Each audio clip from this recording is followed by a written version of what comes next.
We're talking about tens of millions of dollars in fraud and theft and robbery. Did I just see what I think I saw? Did your boy KTV just see what he think he saw? Fine. After watching Caitlin Clark get hip-checked, shoved, pummeling, and treated as if the league didn't want her to shine, the whistle finally went silent after game, something that players, coaches, and fans had been anticipating for months.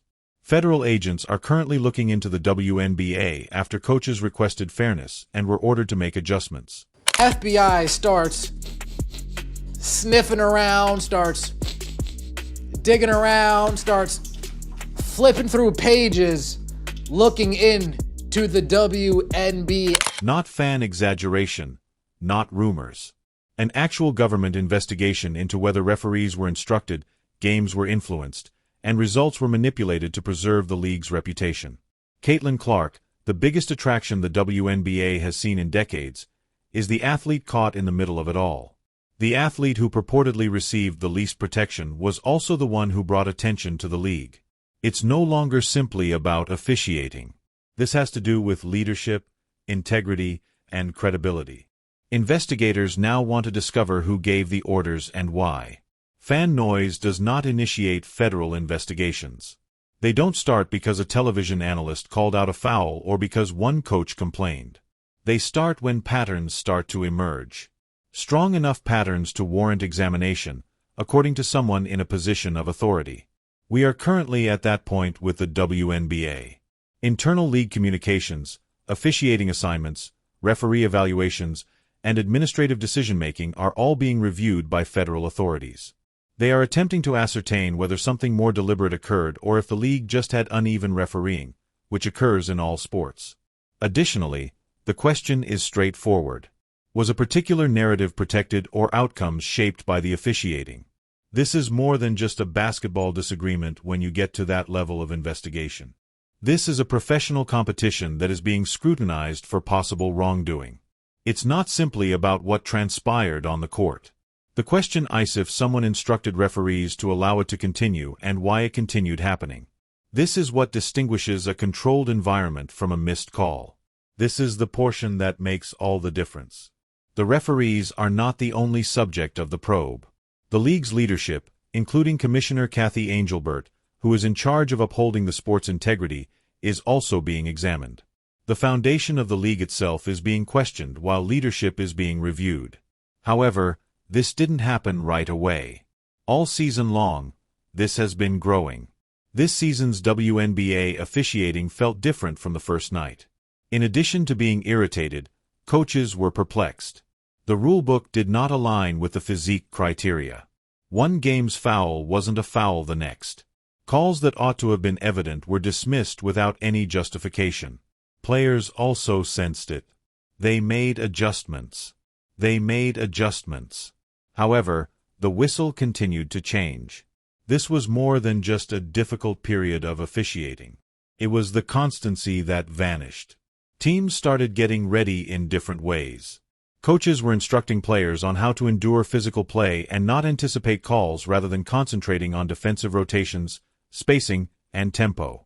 Something is seriously wrong when strategy turns into a collision prevention tactic. However, the league chose not to address the issues. They denied that anything was amiss.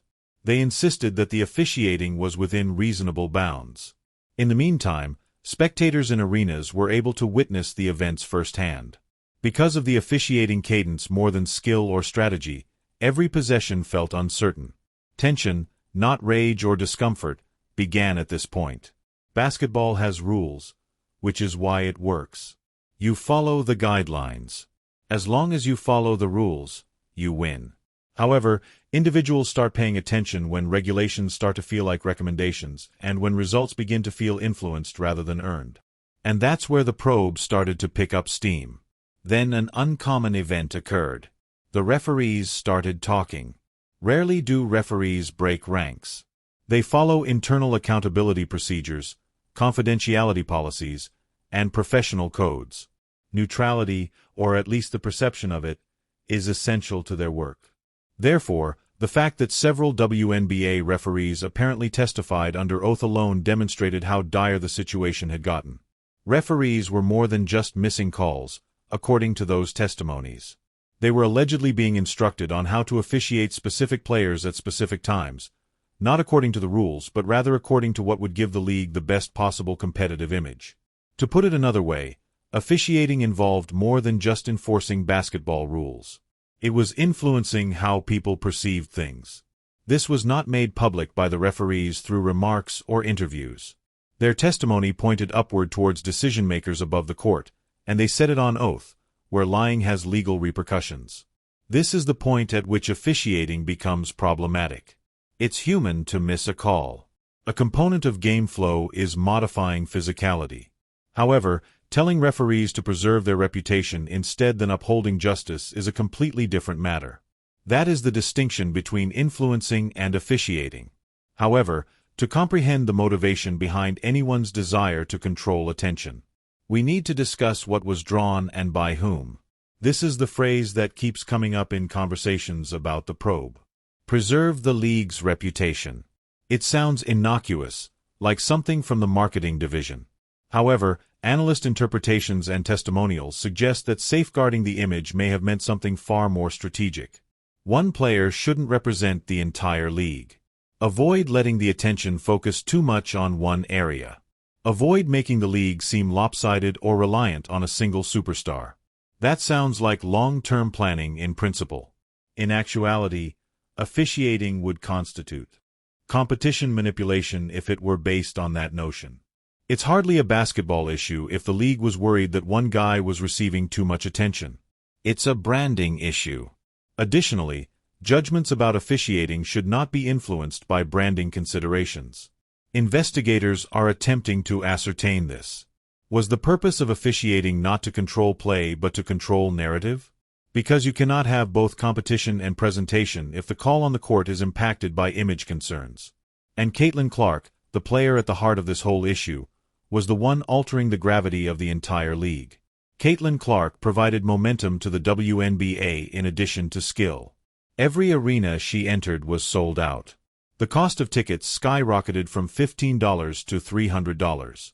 The league's viewership hit previously unheard-of levels. Sales of merchandise surged.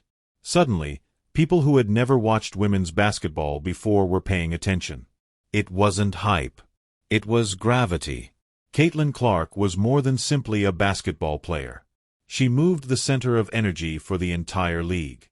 She was the most targeted player on the court, but she got the fewest defenses. Clark was deflecting contact that would have put another player on the free throw line in every game. Arm grabs, hip collisions, and shoulder checks.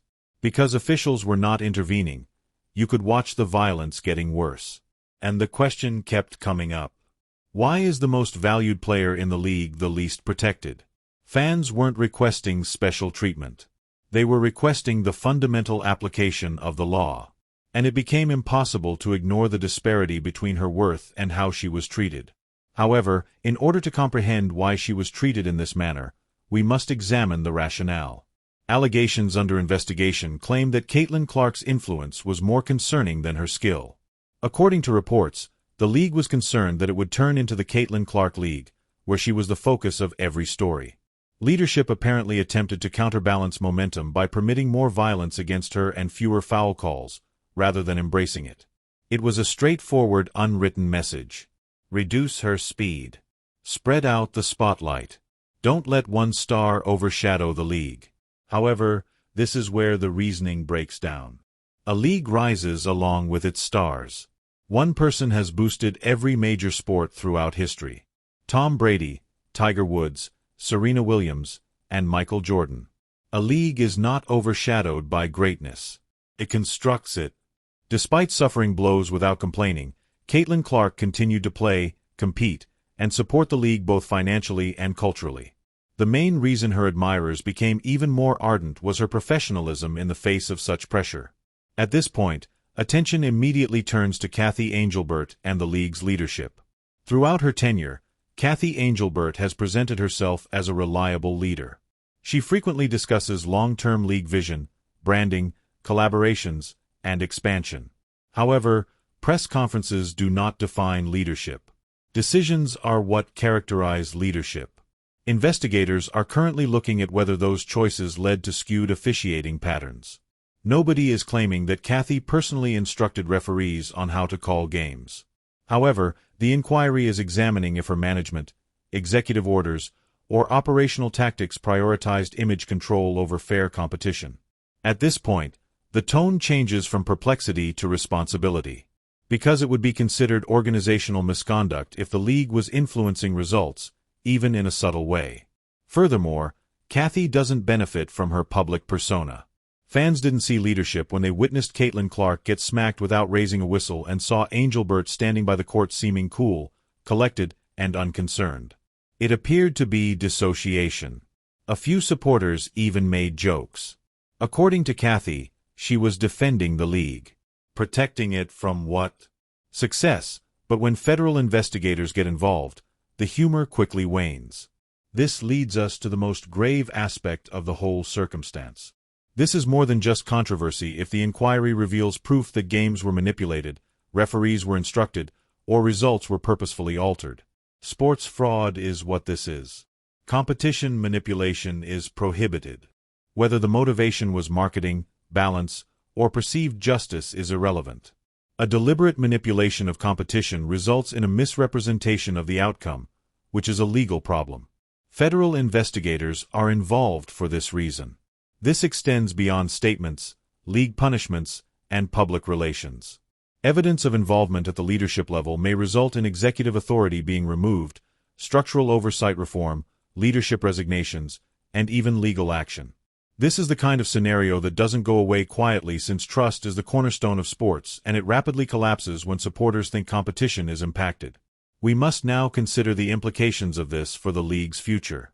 The WNBA is at a turning point in its history. Whether the league expands or disintegrates depends on what transpires next. The league needs